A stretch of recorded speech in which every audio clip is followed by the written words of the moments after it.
A Galo TV, mais sobre questão de elenco, sobre o que espera para o ano e, é claro, sobre o carinho que também tem recebido da torcida. Vamos ouvir. Eu vejo o torcedor hoje machucado, o torcedor sentido, mas, cara, assim, na boa, eu acho que ele tem que estar muito orgulhoso também. Pode ter esses sentimentos, né, pelas perdas que tiveram nas duas finais, mas chegou em duas finais. Cara, não é fácil. O trabalho do Milito foi bom. O Galo tem um time, tem uma estrutura de time boa. Hoje a gente tem que chegar e entender o processo, que tem jogadores que têm contrato curtíssimos aí, que vence em outubro, que vence em dezembro, que tem proposta daqui e de lá. Então eu me inteirar desses assuntos para pôr a cabeça do atleta aqui dentro e depois começar a extrair o máximo de cada um deles. É isso, primeiras palavras do Cuca, né? Quarta passagem pelo Atlético, não é novo para ninguém, não é novidade também. O treinador que já teve uma conversa, vai ter uma conversa, aliás, com a diretoria nesta quinta-feira para falar de reforços, de situação de elencos, de saídas, porque nesta quinta o time se reapresenta, volta de férias e aí o Cuca vai ter que começar a olhar para quem ele pode contar, já que o Atlético está negociando algumas saídas, a primeira delas e a mais importante é a do Zaratio, né? O Zaratio que recebeu proposta do Racing e o Racing tem muito interesse em repatriá-lo, também tem otimismo na negociação. Batalha que está sendo alvo também do Boca Juniors, não chegou proposta oficial ao Atlético ainda, mas o Boca tem bastante interesse em contar com o jogador. E também o Maurício Lemos, que já tem rescisão encaminhada, o destino deve ser o Vasco. Então o Atlético começa o ano perdendo peças. De olho em algumas, a gente já falou sobre a proposta que fez ao Arthur, enfim, Cuca vai chegar também para ajudar o time a se remontar, porque no dia 15 tem viagem para a Florida Cup, né, para a FC Series nos Estados Unidos, então dia 13 tem a apresentação dele oficialmente e treino aberto para a gente conhecer um pouquinho mais desse novo velho Atlético de 2025. Mari, Bruno. Perfeito, Vicky, boa sequência de trabalho para você, sei que tem muita coisa acontecendo por aí. E fala para Vitória tomar cuidado que lá em BH não tem um Homem-Aranha. Bem avançada também nesse negócio, a situação do Zaratio. Como que você faz essa avaliação para essa bem provável, né, saída? O Zaratio, depois da lesão, acabou perdendo espaço. Eu vejo ainda, pensando em elenco, como um jogador muito útil. Entregar o Zaratio de bandeja para o Racing, pode ter ali a vontade do jogador de querer retornar para a Argentina. Eu acho que o Atlético chegou num ponto, Breler, desculpa te interromper, que é aquela que você tá meio de mãos atadas com o jogador. Tem um contrato acabando, no meio do ano ele pode assinar um pré-contrato. Ou você aumenta pelo valor que ele quer uma renovação, ou você vai perdê-lo agora por um valor X, ou no meio do ano de graça. Então, mas o ponto que Tá não com o pode jogador, ser... né? Exato, mas não pode ser normalizado no Atlético. Olha, vão saindo jogadores, uma renovação normal de ciclo. E aí, quem chega de reposição? Porque o Zaratio, por mais que tivesse perdido espaço, é um bom jogador. É um jogador que foi útil muitas vezes ao Galo e até mesmo para o Milito. Quando o Milito precisou, ele foi ali uma boa alternativa, principalmente para segundo tempo. Então, eu vejo que o Atlético precisa pensar muito em reposições. E o principal, se no ano passado o elenco ficou defasado, nesse ano, então, com as saídas, e ainda mais uma saída muito sentida, que será o Paulinho, precisa se movimentar no mercado, em alguns momentos ser agressivo, contratar para chegar com solução e jogadores melhores para elevar o nível do elenco em relação a 2024.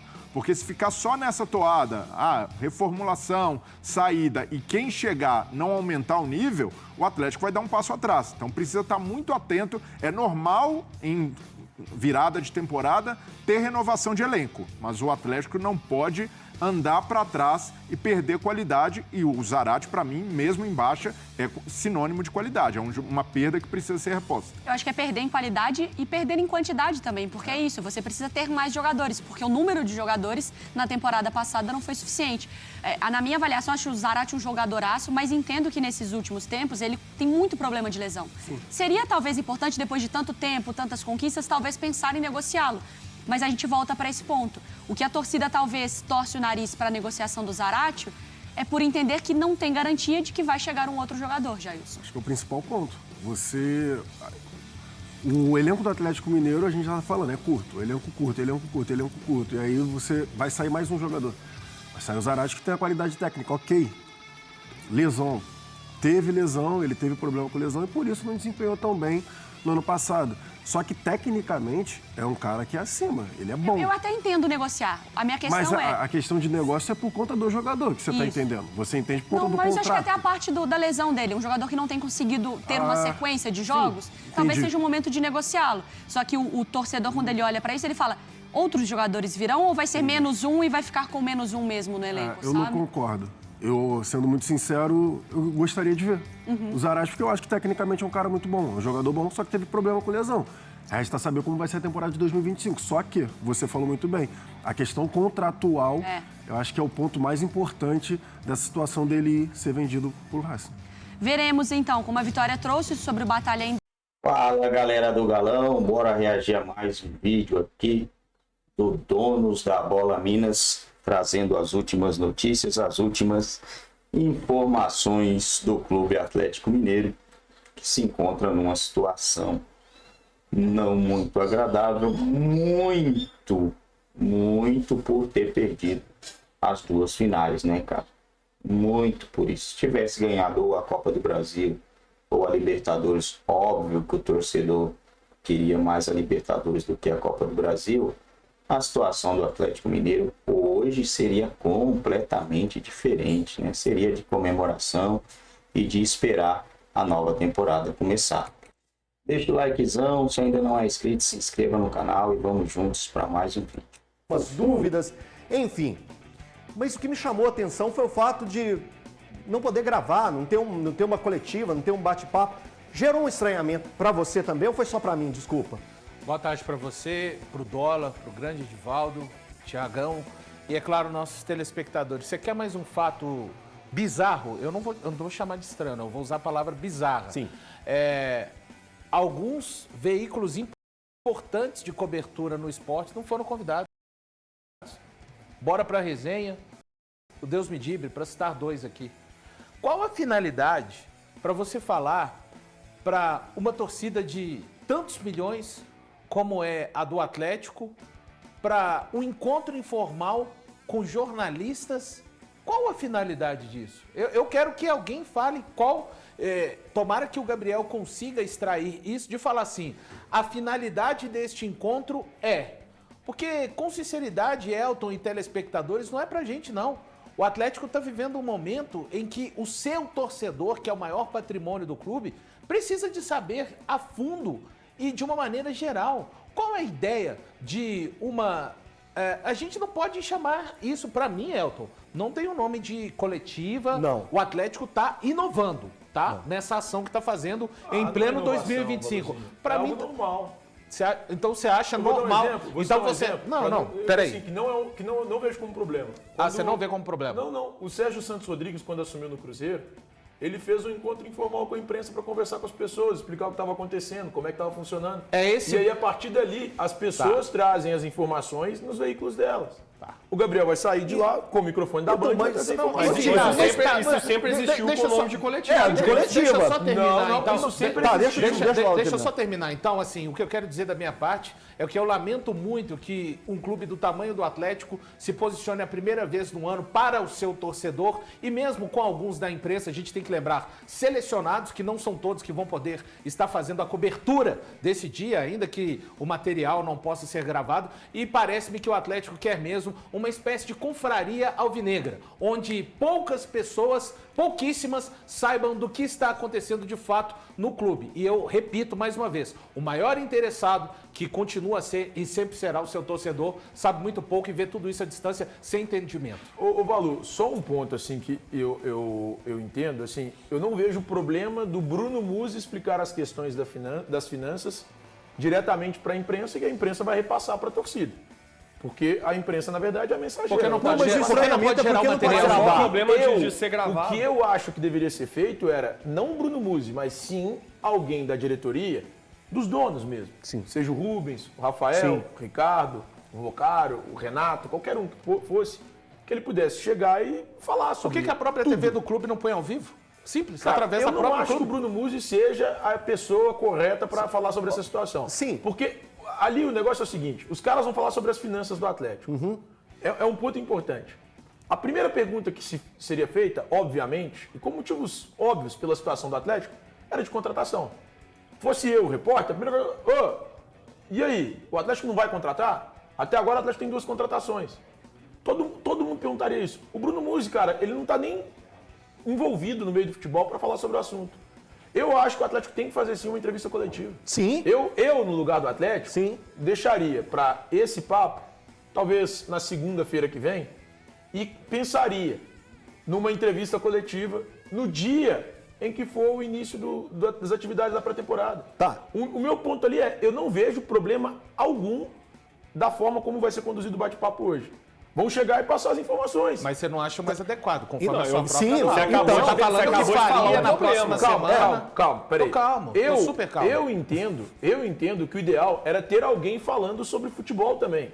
Sim. O que o Bruno Musi fará é falar sobre finanças. Tá, Thiago. Eu deixaria para uma próxima semana, para que hoje fosse feito, de fato, hoje não, para que no dia 9, quando o Atlético se representar, fosse feito, de fato, um bate-papo gravado, uma entrevista coletiva, de um dos donos ou do diretor de futebol, que é o Vitor, com a imprensa, para explicar as questões do futebol, porque o torcedor quer saber. O Atlético não traz respostas ao torcedor há um bom tempo. Qual foi a última vez que alguém se manifestou? E eu digo até de entrevista coletiva. A última vez talvez tenha sido o Rafael Menin dando uma entrevista ao Globo Esporte.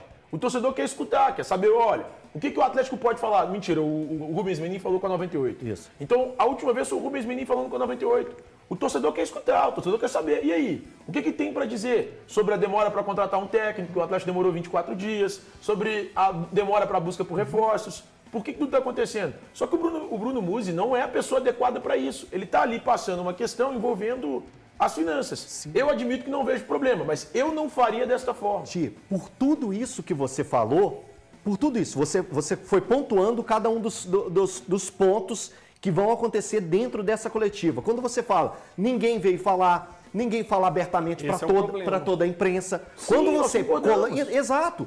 Aí tudo que o Valu falou é o que se torna bizarro. O bizarro é o primeiro momento de encontro do Atlético para pegar e estar com toda a imprensa, ele não vai deixar sair dali da forma que deveria para chegar até o torcedor. Quando eu gravo uma entrevista coletiva, por exemplo, se ele respondesse 10 questões, 10 perguntas e a coletiva durasse 20 minutos, eu vou ter esse material, vou colocar no site da Band. Eu vou deixar lá 20 minutos para o torcedor pegar e assistir e ouvir todos os detalhes. Eu vou chegar aqui nos donos da bola e vou colocar 6 minutos destrinchados de diferentes pontos. É o Atlético falando ao seu torcedor. Quando deixa só para eu, repórter, eu não vou conseguir pegar e passar todas as nuances que foram citadas naqueles 20 minutos. Consegue, eu vou pegar, consegue. mas eu vou relatar. Eu vou relatar alguns. Eu vou relatar alguns pontos. Detalhes, Sim, Edivaldo, por favor. Não, só para poder acrescentar, ele citou o exemplo de uma gestão que o torcedor do Cruzeiro não tem saudade nenhuma, do Sérgio Santos Rodrigues, que fez esse trabalho em off. Recebeu jornalistas para poder exatamente passar exatamente o que o clube quer. Se você não deixa o profissional de imprensa e não chama todo mundo perguntar, fica um negócio meio que o clube vai vazar só mesmo algumas coisas que eles querem. Mas não é palestra, e dentro disso, é uma conversa, o cara pode perguntar. O que a torcida do Atlético está reclamando desde o final do ano passado? Eu quero que alguém do clube coloque a cara, eu quero que alguém do clube fale. O Menin falou recentemente para a Rádio 98, já foi um bom começo. Mas a gente quer que o Menin, por exemplo, dê uma coletiva de imprensa para todo mundo. O Rafael... Responda, né, Edivaldo? Responda as perguntas. O próprio Vitor ainda não falou. A gente tem informação que o Vitor vai falar agora, por exemplo, só na reapresentação do time, com a chegada do Cook, enfim, vai falar alguma coisa. Tá chegando a hora, mas assim, fazer um trabalho desse com o Bruno Musi para explicar as finanças do Atlético que tanto se criticou, o que mais a gente vê a torcida falando, cadê os 4 Hulks? Cadê o dinheiro com a venda do shopping? E não falar isso abertamente no microfone em 20 minutos, por exemplo, para ficar no site da Band, para ficar no site de outro veículo, por exemplo. Por que não? Eu acho que é justamente uma questão de contexto, né? Primeiramente, boa tarde a todos, o pessoal que está acompanhando o programa também. É justamente quando a gente pensa o momento que o Atlético vive, o momento de cobrança do torcedor, as explicações que o torcedor cobra e que o Atlético hoje deve a eles, né? É que a gente vê o lado da bizarrice disso. Porque o Gabriel até citou no vivo dele, né? Como que o planejamento financeiro interfere no campo no fim das contas. E vice-versa. Né? A gente acabou de ver no fim do ano do Atlético a derrota de Libertadores impactar diretamente no planejamento financeiro de 2025, que está começando agora. Então o torcedor está ansioso para saber justamente qual que vai ser essa situação, porque primeiro a diretoria falou, vai ser um ano duro. Depois falou assim, não, vai ter investimento. O torcedor olha para isso tudo e fala, e aí, mas primeiro, cadê o investimento então se vai ter? De quanto vai ser? O que a gente pode esperar? É um momento de muitas dúvidas e aí na hora que aparece uma ação do clube para poder trazer esclarecimentos, a gente vê um evento controlado pelo clube, que só vai algumas pessoas, como pontuou o Valu, e que o conteúdo não vai sair dali de forma gravada, ou seja, quem absorver ali na hora, absorveu. Aí o torcedor fica dependendo dos profissionais de imprensa absorverem aquilo ali e conseguirem passar com a maior qualidade possível. E publicarem aspas. Para poder, não vai ter aspas, não vai ter como a gente explorar esse conteúdo, fazer uma reportagem, pegar uma fala do Bruno Musi, levar para um economista, falar assim, faz sentido isso aqui que ele está falando?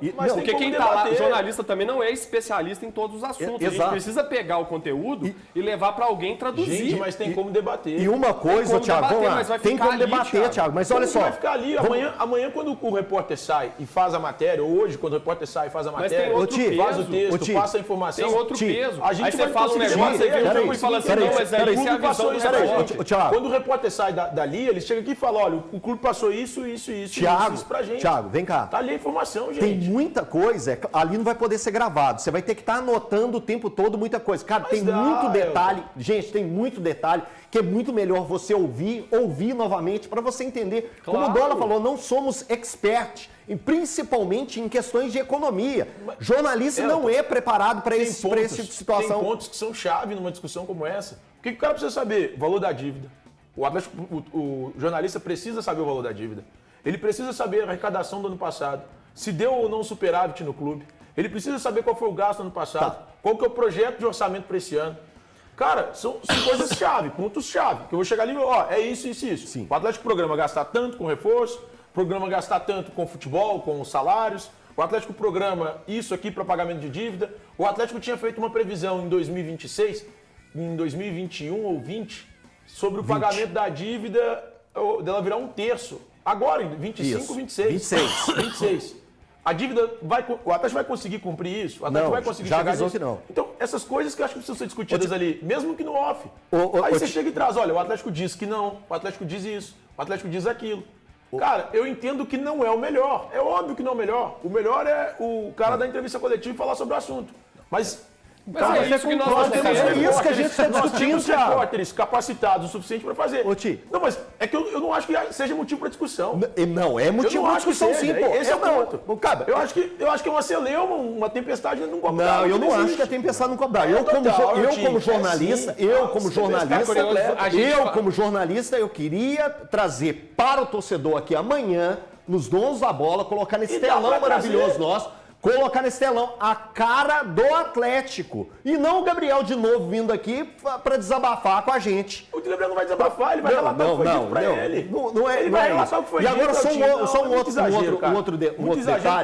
outro detalhe. Eu acho que é muita coisa. Eu acho que tem que valorizar o nosso trabalho também. Exatamente. Enfim, então, mas vamos seguindo. O Atlético na temporada passada, uma outra coisa que me incomoda nessas falas, nessas aspas que a gente já teve, do Rafael, do Rubens, é o falar do aumento da dívida, do ano difícil, de todas essas dificuldades que o Atlético não vai conseguir colocar para 2026 a meta e já ampliou para 2028. O que me incomoda é o seguinte: o Atlético teve no ano de 2024 os seus melhores resultados financeiros. O Atlético chegou numa final de Copa do Brasil, ganhou muito dinheiro com a final da Copa do Brasil, chegou numa final de Libertadores, ganhou muito dinheiro com a final da Libertadores, teve com a sua arena, um lucro que jamais tinha acontecido. O que então tem que acontecer em 2025 para o Atlético ter lucro e sair tranquilo de um ano? Tem que ter então, para 2025, tem que ter um campeonato interplanetário. E ganhar. Não, ele tem que chegar na final do interplanetário. Ganhar. Ele tem que ser o melhor da Terra para jogar com o melhor de Júpiter, com o melhor de Saturno, o melhor de Urano, o melhor de Vênus e por aí vai. Porque se um time chegou na final da Copa do Brasil, chegou na final da Libertadores, teve com a sua arena, isso não é eu que estou criando não, tá? Eu não estou criando da minha cabeça não. O Atlético colocou no papel que foi o melhor ano de arrecadação da história do clube. Porque o dinheiro que entrava ali era do Atlético. E aí o Atlético fala, ele anuncia que teve o melhor ano financeiro com o seu estádio e da sua história, porque a maior parte do dinheiro vai para o cofre do Atlético. Ele chega na final da Copa do Brasil, na final da Copa Libertadores. Edivaldo, por favor, me socorra. Como o que o Atlético tem que fazer para ter um ano tranquilo de arrecadação? E com um detalhe, palavra da própria diretoria do Atlético ao longo do ano passado. A ideia e o planejamento frio do Bruno Musi, que vai dar hoje essas falas em off, era, eu digo do financeiro, né, que ele representa, era o Atlético chegar nas oitavas das Copas. Seja da Libertadores, seja da Copa do Brasil, ou seja, o Atlético pensou 2024 em receber até as oitavas, seja de Libertadores, seja de Copa do Brasil. Conseguiu tudo isso e até agora o que a gente viu? Foi o Paulinho negociado, a gente está vendo o Zaratio perto de ser anunciado pelo Racing, existe uma negociação. Sim. São as informações que chegam da imprensa argentina, o Boca de olho no Batalha e as contratações. O torcedor do Atlético quer saber disso. O que o time está planejando? Agora, a diretoria pode chegar e falar assim, o negócio é o seguinte, nós não vamos investir esse ano, pronto. Chega e fala isso então. Seja pelo menos honesto, né, com os torcedores. Ou fala, nós vamos investir ainda, mas não existe ainda uma coisa muito clara. E é essa clareza, Thiago, Elton, quem está nos acompanhando, é que o torcedor cobra desde o ano passado. E aí a gente sabe que a gente vive numa cidade onde tem dois clubes que têm uma grande rivalidade. A gente pega do outro lado o Pedro Lourenço, gestor da SAF do Cruzeiro, que é totalmente transparente, vai, fala, conversa. Até demais, às vezes. Até demais, às vezes. É preciso o CEO Alexandre Matos segurar um pouco. E do lado de cá, não. Está parecendo que se inverteu, que antes a gente batia tanto no Ronaldo, porque ele não falava, só falou, inclusive, com a imprensa quando vendeu o Cruzeiro. Agora existe esse lado do Atlético. Mas, pelo menos, existe a expectativa de uma melhoria na comunicação. Eles já assumiram isso. Vejamos o que vai acontecer daqui para frente, principalmente a partir do episódio de hoje. Dola, falando a respeito de questões financeiras aqui, você até fez um movimento aí de concordância. Sim, e assim, a gente precisa lembrar que o jornalismo ele é feito também em off. Claro que sim. Né? O Thiago sempre também está trazendo informações que ele pega ali com uma fonte, com alguém que conta uma coisa em off, você vai atrás. Os furos de reportagem surgem através de declarações feitas em off. Isso faz parte do ofício, mas não é como é feito o ofício. O jornalismo em si, ele é feito normalmente às claras, ele é feito com o rec da câmera ligado, com o rec do gravador ligado, com fotojornalismo acompanhando, com tudo às claras, né, que é a forma como a torcida pede para que a diretoria do Atlético trabalhe. E aí no primeiro movimento, na primeira demonstração de aproximação que a diretoria vai fazer no ano de 2025, ela faz ao contrário. Ela faz se fechando, selecionando quem vai participar e faz apenas ali num bate-papo informal. Esse bate-papo informal ele poderia até, de repente, acontecer numa outra circunstância. Até agora é isso, eu acho que para abrir uma temporada, para ser o primeiro movimento de uma diretoria que está sendo cobrada num momento tão importante, eu acho que foi bem infeliz esse movimento do Atlético. Eu esperava, na verdade, uma outra característica de evento e uma fala realmente transparente dos gestores do clube que estão devendo há tanto tempo. Ninguém aguenta mais esse papo, irmão. A porta de saída tá ali, velho. Vai pra casa. Ninguém aguenta mais esse papo, sobre esses valores que eu acabei de colocar aqui, Thiago, não te assusta em momento nenhum quando o Atlético consegue as melhores arrecadações e coloca que o ano de 2025 pode ser até pior que o ano de 2024. Em termos de finanças? A finanças? Ô, Elton, o ponto é o seguinte, cara. O Atlético tem hoje uma dívida bilionária do estádio. Bilionária. Se o Atlético quis fazer o estádio, ele tinha que ter essa ciência. Vou fazer o estádio por conta própria, não vou ter nenhum tipo de parceria, como teve, por exemplo, no estádio do Corinthians, o financiamento do BNDES. Cara, se o Atlético quis fazer esse estádio, e, poxa, isso era o melhor, essa conta tem que ser paga. O Atlético tem que pagar essa conta em algum momento. Então, quando você olha, o Atlético arrecada muito com a bilheteria, o Atlético arrecada muito com a Copa Libertadores da América, o Atlético arrecada muito com a Copa do Brasil. O Atlético tem que pagar um gramado de 10, 12 milhões de reais que ele vai instalar agora. Por erro do Atlético. Concordamos que é erro do Atlético. Mas o Atlético tem que pagar agora um gramado de 10, 12 milhões de reais. O Atlético tem que pagar o financiamento do estádio. Então, assim, o que a gente enxerga é que, assim, pelo menos na minha cabeça fica muito claro. É isso aí, galera. Situação complicada. Minha câmera ficou ruim do nada aqui para o Atlético Mineiro. Não tem muito para onde correr. O Galo não vai ter uma receita gigantesca igual ano passado nesse ano, né? Pelo menos é a tendência aí, porque o Atlético não está disputando a Libertadores, somente a Libertadores, né, galera? É só isso. Campeonato Brasileiro, Copa do Brasil e, não vai disputar a Libertadores, não vai ter um elenco para disputar a Libertadores, não vai ter um elenco bom por causa disso, ou porque alguma coisa os caras precisam fechar esse ano, né? É óbvio que isso não vai ser vazado, vai ficar aí, joga para lá, joga para cá, joga daqui para lá, de lá para cá. E no final das contas a gente vai ver o que vai acontecer com o Atlético Mineiro nessa temporada. Bateu as metas do ano passado, né? E agora, quais serão as metas desse ano? Chegar numas quartas da Copa do Brasil? Será que o Galo tem time para chegar nas quartas da Copa do Brasil? Será que tem time para fazer aí um G7, um G6 do Campeonato Brasileiro? Será que consegue brigar na Sul-Americana? Eis a questão, né? O time tá devendo, tá fraco.